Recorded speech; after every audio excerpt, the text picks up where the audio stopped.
நாங்கள் அன்றைக்கி மார்னிங் வந்து கடையில் வாங்கியிருந்தோம். பாப்பா 2 நாளாக தூங்க விடலை அப்படிங்கிற காரணத்துக்காண்டி என்ன ஆர்டர் பண்ணியிருந்தோம்னா மினி டிஃபன் வந்து ஆர்டர் பண்ணியிருந்தோம். காரைக்குடியில் இருக்க நியூ பிரசிடென்ட் ஹோட்டலில். என்னென்ன இருக்குதுன்னு பார்க்கலாமா? 2 ஆர்டர் பண்ணியிருந்தோம். 1 வந்து 110. இதெல்லாம் எடுத்துக்காம எக்ஸ்ட்ராவா?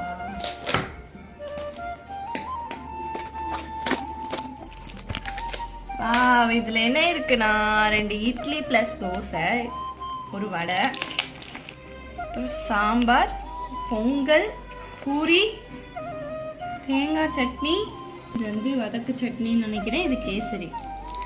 பூரிக்கு மட்டும் மசாலா இல்லை. ஐ திங்க் இதில் இருக்குன்னு நினைக்கிறேன். இது சாம்பார் பாருங்க. ஆமாம்மா, இதுதான் பூரி மசாலா. சாம்பார் இதில் இருக்குன்னு நினைக்கிறேன். அதே தான் அப்படியே இங்கேயும். ஓகே, நம்ம வந்து மார்னிங் பிரேக்ஃபாஸ்ட் சாப்பிட போகிறோம். நெக்ஸ்ட் வீடியோவில் பார்க்கலாம்.